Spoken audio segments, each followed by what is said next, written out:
Assalamualaikum warahmatullahi wabarakatuh. Waalaikumsalam warahmatullahi. Bismillah, alhamdulillah, wassalatu wassalamu ala sayyidina wa maulana Muhammad, amma ba'du. Hadirin muslimin muslimat dimanapun berada, alhamdulillah saya diberikan waktu yang sangat singkat oleh guru kita Kiai Haji Faris El-Haq, dimana saya dikasih waktu yang singkat ini untuk ngobrol hal yang sangat penting dan hal yang menurut saya akan menemukan titik terang untuk saya pribadi dan mudah-mudahan khususnya untuk semua yang mendengarkan. Dan mari kita simak obrolan kita. Assalamualaikum Gus. Waalaikumsalam warahmatullahi wabarakatuh. Kabar pripun Gus? Alhamdulillah saya sehat. Sibuk. Anu nggih Gus, haul nggih. Ya gitu deh. Ya, karena memang saya ini kan diserahkan untuk menjadi pengasuh di Pondok Pesantren Nahdlatul Ummah ini, sehingga semua kegiatan haul ini kan fokusnya semuanya adalah kepada saya, sehingga ya di 1 bulan ini kesibukan saya sangat luar biasa. Sudah berapa persen nih Gus menjelang haul ini? Kebetulan seminggu lagi Gus. Ya, ini 85% lah. 85%. Doain aja mudah-mudahan. Ini untuk para muslimin muslimat dimanapun berada bisa hadir Rabu dan mengalah barokah ke haul Kiai Fuad Hasyim. Ngapunten Gus, di waktu yang sibuk ini saya mau tanya satu hal Gus, soal kiai yang lagi viral Gus. Oh, monggo. Siapa tuh? Itu kakaknya panjenengan Gus. Oh, bisa Bas, ya. Menurut panjenengan Gus Abbas niku pripun? Gus Abbas menurut saya itu ada 3 kata buat beliau ya. Kukuh, cerdas, dan demokratis. Kukuh, cerdas, demokratis. Betul. Kukuh pripun maksudnya?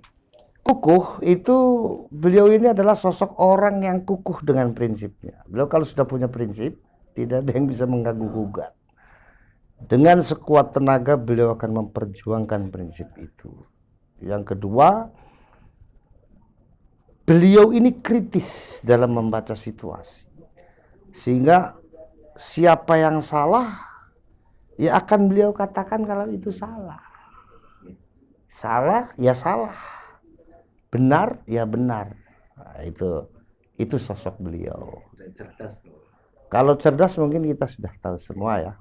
Satu-satunya putranya Abah Fuad yang aktif dalam mengkritisi situasi sosial masyarakat, ya beliau.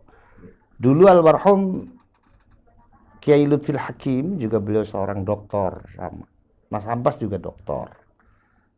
Tetapi di dalam mengkritisi sosial kehidupan masyarakat, Mas Abbas jauh lebih peka, lebih teliti. Seperti itu. Kalau demokratis. Demokratis. Beliau ini tidak berpolitik. Beliau tidak pernah aktif di satu partai manapun. Beliau tidak pernah menjabat pengurus partai manapun. Dulu pernah yang saya dengar beliau ini diminta untuk menjadi Dewan Syuro di salah satu partai. Tapi beliau menolak. Beda dengan saya kan. Kalau saya di hari ini masih tercatat sebagai wakil ketua Dewan Syuro ya. Tapi kalau Mas Abbas tidak pernah sama sekali. Sama sekali tidak pernah. Tetapi beliau tidak pernah melarang adik-adiknya untuk aktif berpolitik. Nah, kayak di hari inilah ya, saya menjadi salah satu wakil ketua Dewan Syuro PKB Jawa Barat. Beliau tidak pernah melarang saya. Ketika saya izin kepada beliau pun, beliau hanya menjawab, kalau memang itu baik buat kamu, ya laksanakan. Tapi kalau memang itu tidak baik dan tidak maslahat dengan buat kamu, ya kamu ini sudah dewasa dan kamu ini pernah ngaji. Ya kamu berpikir. Yang kedua, di hari ini adik saya Nuning itu nyalek dari Golkar untuk DPRD Provinsi Jawa Barat. Beliau pun tidak pernah melarang. Beliau tetap mensupport saya, beliau juga tetap mensupport Nuning sebagai caleg Golkar. Tetapi beliau sendiri tidak pernah berpolitik, sama sekali tidak pernah berpolitik. Maka ketika saya ini dekat dengan politisi PKB, jangan lalu kemudian dimaknai Mas Abbas ini PKB atau mendukung pasangan calon presiden dan Nggih. calon wakil presiden mereka dari PKB. Ya nggak bisa begitu dong. Nggih, nggih. Kalau saya dekat dengan politisi PKB karena memang posisi saya sebagai Dewan Suro, Nggih, ya kan? nggih, nggih. Yang secara konsekuensinya saya harus mensupport secara moral. Nggih. Kemudian ketika Nuning dekat dengan politisi Golkar, itu juga bukan berarti kemudian Mas Abbas ini mendukung Golkar Nggih, nggih. atau Mas Abbas di Golkar. Nggih. Atau Mas Abbas mendukung calon capres dan cawapres dari Golkar. Nggih. Nggak bisa, nggak seperti itu. Kalaupun Mas Abbas mendukung Nuning sebagai caleg Golkar, ya karena itu posisinya Mas Nggih. Abbas sebagai kakak. Sebagai kakak. Nggih, Sebagai nggih, kakak yang sekarang posisinya menjadi orang tua nggih. bagi saya dan bagi Nuning. Nggih, nggih, nggih. Saya sendiri dengan Nuning, walaupun saya wakil ketua Dewan Suro, ya saya tetap mendukung Nuning. Nggih. Dan saya tetap menitipkan adik saya Nuning kepada masyarakat. Nggih, nggih. Kenapa? Karena menjadi caleg atau menjadi anggota dewan ini kan adalah bagian dari muahadah wataniyah kita Nggih. di dalam membela bangsa dan membela Nggih. negara Indonesia. Nggih. Kemudian niki poin yang penting di awal disampaikan itu terkait viralnya beliau Gus Abbas. Oh ya. Ya. Ini kan beliau mendirikan satu organisasi namanya Laskar Fisabilillah ya, Gus. Oh, Laskar Sabilillah. Nggih, Laskar Fisabilillah. Nah, ini menurut Gus Faris pripun? Itu bagus sekali menurut saya. Nggih. Bagus sekali. Laskar Sabilillah ini menurut saya bagus sekali. Bagus sekali. Apalagi melihat beberapa programnya ya yang pernah saya tahu gitu kan. Nggih. Pertama adalah tentang pelurusan sejarah. Kemudian penataan kehidupan sosial beragama untuk masyarakat Indonesia, khususnya masyarakat Islam. Nggih. Menurut saya ini harus disupport. Dan itu sangat Nggih. bagus sekali, sangat bagus Nggih. sekali. Walaupun saya sendiri tidak terlibat di dalamnya, nggih. karena memang Mas Abbas tidak melibatkan saya. Nggih. Nah, saya aja juga ya sadar diri lah ya, Nggih. karena memang posisi saya yang katakanlah masih tercatat sebagai salah satu salah satu pengurus di partai ya, sebagai Dewan Suro. Saya sadar diri lah. Maka yang dilibatkan kan adik saya Ismet. Nggih. Adik saya kan nggak berpolitik. Ismet itu kan tidak berpolitik.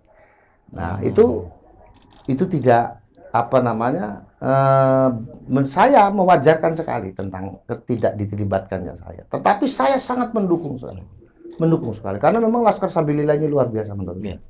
Bagus sekali, bagus sekali. Bahayanya pembelokan sejarah itu terasanya nanti Kang Hanif di generasi di bawah kita, di mana generasi di bawah kita itu tidak akan mengenal sejarahnya. Nah, bagaimana mungkin bangsa ini bisa maju kalau masyarakatnya tidak mengenal sejarah? Satu, yang kedua, generasi yang tidak mengenal sejarahnya itu akan kehilangan jati dirinya. Nah, seperti itu. Maka saya sangat mendukung sekali dengan Laskar Sabilillah. Kemudian kan di bulan lalu itu kan kongres pertamanya. Betul. Tapi mendengar isu-isu tuh banyak yang keluar gitu tuh. Itu kenapa gitu? Atau benar apa enggak gitu tuh? Nah, sebagai orang yang di luar gitu. Laskar Sabilillah, saya sih menganggap itu hal biasa ya. Dalam sebuah organisasi kan biasa. Ada yang masuk, ada yang keluar.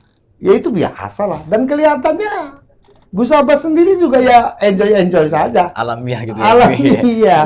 Ya, bahkan pernah saya menanyakan itu kepada beliau ya. Ini gimana Gus? Saya bilang kok ada yang keluar. Kata Gus Abbas jawabnya enteng. Ya namanya organisasi ya biasa lah hal seperti itu. Cuman sebagai orang yang di luar Laskar Sabilillah, saya malah justru mempertanyakan orang yang keluar ini kenapa harus dipublish. Ya kalau mau keluar saja. Kalau menganggap Laskar Sabilillah itu tidak satu ide dengan dia atau tidak satu jalan pemikiran dengan dia, ya silakan keluar saja dan silakan bergerak sesuai dengan idenya dia gitu. Tanpa harus ke Laskar Sabilillah. Jadi menurut saya itu hal biasa dalam sebuah organisasi, ada yang keluar, ada yang masuk, itu hal biasa. Kemudian tidak seudon nih Pak Kiai ya. Menurut Kiai ini, menurut Gus Faris sendiri ada motif apa waktu ikut kemudian keluar gitu, kira-kira itu apa itu? Ada motif tertentu kah atau apa gitu? Saya tidak tahu pasti ya. Ya kalau saya sih membaca mungkin hanya karena Laskar Sabilillah sudah dianggap tidak seide dengan dia gitu saja. Tidak seide dengan mereka, sudah tidak satu pemikiran dengan mereka, dan itu hal biasa dalam sebuah organisasi. Biasa. Saya sendiri kan aktif di Gerakan Pemuda Ansor ya. Ya ketika menghadapi hal seperti itu ya udah enjoy saja. Apalagi Mas Abbas yang lebih berpengalaman daripada saya. Dan kelihatannya juga Mas Abbasnya enjoy saja, tidak ada masalah. Dan bahkan semua anggota Laskar Sabilillah pun ya enjoy. Tidak pernah membahas soal itu kalau ngobrol dengan saya. Seperti itu. Pertanyaan terakhir, putranya Mbah Yai Fuad Hasyim itu kan masing-masing sudah mendirikan pondok pesantren seperti Gus Abbas, Gus Novan dan panjenengan. Dalam perjalanannya niku pripun? Ya kita saling support saja. Saling support saja ya.